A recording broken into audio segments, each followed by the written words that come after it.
So Biden out here, he out here taking jabs. He is so tired of her. Just like Trump said. Trump said he done Biden don't like her. So well, it's obvious. It's obvious. It's been that way though, even before she became that iconic him wearing that Trump nominee. hat. Well, and they said he took that Trump hat home. I bet he did. He took it. He didn't come back. He didn't come back with it. A candidate. He put that right in. He said, "This one I'm voting for." They've been had issues. Well, imagine if he cast his vote. I never thought that he believed. Joy, imagine if he cast his vote for Trump. Florida Governor Ron Desantis and Vice President Kamala Harris are accusing each other of playing political games over calls about storm relief. Here's Harris responding to reports that Desantis refused to take her calls. You know, moments of crisis, if nothing else, should really be the moment that anyone who calls themselves a leader says they're going to put politics aside and put the people first. People are in desperate need of support right now, and playing political games with this moment in these crisis situations, these are the height of emergency situations, is just utterly irresponsible, and it is selfish, and it is about political gamesmanship instead of doing the job that you took an oath to do, which is to put the people first. Well, Governor DeSantis fired back. My focus has not been on dealing with Kamala Harris. I saw the news report. I didn't know she tried to contact me. But I'd also say it's not about you, Kamala. Right. It's about the people of Florida. She has never called on any of the storms we've had since she's been vice president until apparently now. Why all of a sudden is she trying to parachute in and inject herself when she's never shown any interest in the past? We know it's because of politics. We know it's because of her campaign. Yeah. I have zero time to entertain these political games. She says focusing on protecting your people is selfish. I think she ought to look in the mirror. Wow, roast. Powerful. A dangerous thing to do, Ben, is question Governor DeSantis when it comes to storm prep, given that he has a stellar record of more than 4 years of doing this. I want to put up an image. This is Tropicana Field. This is where the Rays play. It's right outside of Tampa, Florida. It's in St. Petersburg. And you can already see in this image that we're going to put on the screen the linemen getting prepared, all the supplies. Wow. Maybe a call came in and maybe Governor DeSantis was busy doing what he does best, which is prepare for these storms while she prepared for View talking points? Yeah, I also thought it was pretty rich of her to sit there and talk about not playing politics and how important this moment is. And then she's like, and now I'm going to go do a late night comedy show. I'll see you guys later, America. But for a moment, I'm going to attack the governor for political reasons. And this is where I don't understand what happened in this country. And I mean this sincerely. Like, in this country, there should be certain moments that are off limits to politics, because when the water goes to 10 feet, it doesn't ask, are you conservative? Are you liberal? Are you an independent? Do you not vote? Are you not registered to vote? How much taxes do you pay? Are you rich? Are you poor?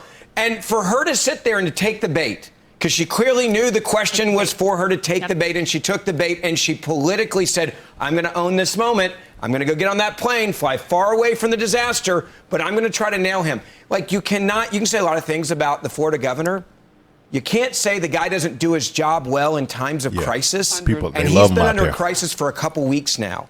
And to say he didn't take the phone call, maybe he was just busy trying to save lives. Yeah, Harris, to that end, when you're asked a question and you don't know the facts of the situation, you're just hearing a report come in, you can back up and say, and I have a question. I do have a curious question though, right? He said, Ron DeSantis said, he was like, I didn't even know she tried. How did she try to reach him? You telling me that you really tried to reach that man? So if you really tried to reach that man, do you don't think you would have been able to get him on the phone, period? Or did you try to just reach somebody maybe in his space and hope he delivered a message? You telling me that the president, they can't get in touch with him? Nah, I don't even think. My thing sounds very low.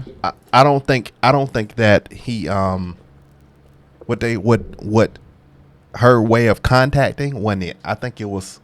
She tried through somebody. Yeah, I don't think it was legit. It wasn't on no. Let me really get him on the line. That's cap. I believe that he's telling the truth, and she. And tried. Then if you didn't get him, why didn't you call back? I sent him an email. Right. Why didn't you call back? Clearly, of course, that's the last thing he's probably checking right now. His team, assistant, whoever is doing all of that. Exactly. But wouldn't you think that his team members would say, Ron or Mr. DeSantis or whatever they call him. Yeah. You know, Vice President Harris is on the phone trying to reach you. Yeah. It's not like she's just a common person. Yeah. She's the vice president. So, you know, I think that's a sense of urgency they would have. Exactly. Interesting. I'm going to be presidential. I'm here to support the people of Florida. That is what I'm about. I'm sure he'll get back to me when she can. She chose to become political, and one fact stands out. This is the first time she's ever made a call to the governor of Florida about a hurricane. Yes, and he talked about that. I mean, that's pretty unreal with all that he's been through. And by the way, it isn't just the hurricane season. Remember when the building fell and all those people were in peril, and he brought in, Israeli experts to come in and search for people and do what they needed to do in the collapse of that building on the beach. So much has happened. He's got so much more experience. I question her judgment in that moment. But she did an Obama turn around. I'm going to go play golf now that I've just, told the world something bad has happened. It's not going to work for her. Without a doubt. Emily, I do want to put up, because this is just a reminder of what DeSantis' record is on disaster relief. This was the Pine Island Bridge, which he restored in just 3 days. This was in 2022. It was a barrier island. This is the only way to the island. 3 days. He managed to do this. I wonder if Kamala could complete it in 30 days. Of course not. Look, as a former Californian, the first time I moved out into a red state, I was shocked when I saw the speed with which things actually worked and were fixed and the like. And DeSantis blows all of that out of the water. I thought his response was apt, clear, and to the point, as he always is, which was, you know what, lady, I'm busy. And to your point, I thought you actually hit the nail on the head the best, Kaylee, which is simply that he is acting presidential. The American people don't care what your title is, but she has always demanded respect for her title without actually working to earn it or earn it at all. Here we have Governor DeSantis, who is acting in everyone's best interests, saving lives, getting the job done. The vice president pales in comparison. And for the record, I wouldn't take her call either. Kennedy, another interesting layer to this, and you're kind of noticing a theme here. Biden a little perturbed. Maybe he's not at the top of the ticket. He posted a picture last night, and the very first sentence says, "Tonight I spoke with Governor DeSantis." That's crazy. While this is all going on between Kamala and DeSantis. I am the president. No, and that's what he's telegraphing. Like, I'm here doing the boring work, actually talking to people, trying to get stuff done. And Governor DeSantis, he acknowledged that as well, that he had spoken to President Biden. He's spoken to President Biden in the past, in past storms. He's spoken to President Trump. So he is an executive, and that is one of the contrasts here. Vice President Harris, she may be vice president right now, but she's never actually run anything. She doesn't have actual practical day-to-day executive experience. Exactly. And, for a lot of people, when they're picking a president, that tends to be one of the important qualities. Yes, but just remember, Kamala's busy. It is so onerous to prepare those talking gotta write those hot takes. Right. And Way those more jokes. important than going to a FEMA briefing. Because FEMA briefings right now are completely irrelevant if you're the vice president. But you should call me, and then you should take my call, and I'm kind of an important person right now. Yeah, and then she also has the Colbert talking points to prep, and Howard Stern. Woo, tough ass. Hey, everyone, I'm Emily Campagno. Catch me and my...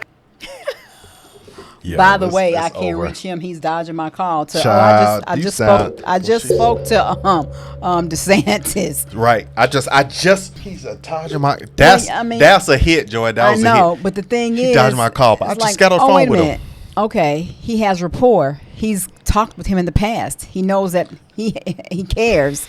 So if he's spoken with him in the past in regards to hurricane relief, of course I'm going to make it a point to take your call now. Again. That's wild. But somebody who ain't never called, out of all the hurricanes that we've had in this state and that I've been here in this position, and you ain't never called, but now you caught child, please. I'm sure one of his people had to say, or maybe they forgot or something, but I don't know. But he was like, well, by the way. Personally, I don't think she tried to really go out there and contact him. What I think was she tried to do some little softball way of communicating to say that I tried to contact him and he's avoiding me and want to play games. These are another bull crap talking points that she has because she has nothing. Whereas Biden, his team, probably got that man on the phone so quickly and had a conversation with them, because I don't believe that the governor is just going to run from the vice president and take the president's call and run from the vice president. I don't believe that. I believe that the woman did not put a lot of effort into getting him on the phone. Right. Well, obviously, and thank God that he has had so much, training and well-versed and knowledgeable of how to handle these things. This isn't the first run of this. This may be one of the worst ones that they will ever have or have had thus far, but it's still the same, I'm sure, pretty much procedures that they put in place warning the people. And people in Florida, they have to know that that's part of the risk in living in that state. Of course. It's surrounded by water. Yes. Like California, pretty much. True. We have to worry about the ground shaking all day, and the ground has been shaking a lot more lately. From the coast, though, inward, you away from the water. Water, true. Wow, we are definitely going to pray. I've been thinking about those people, and ever since then we saw this, in the first one. It's just sad, being humans, you connect and feel the other humans, pain, You and you feel their pain. you really have an empathy and sympathy for them. So, all right, y'all, man, stay prayed up. Pray for Florida. This is 2024, the very end of 2024. You have to be more and talk less.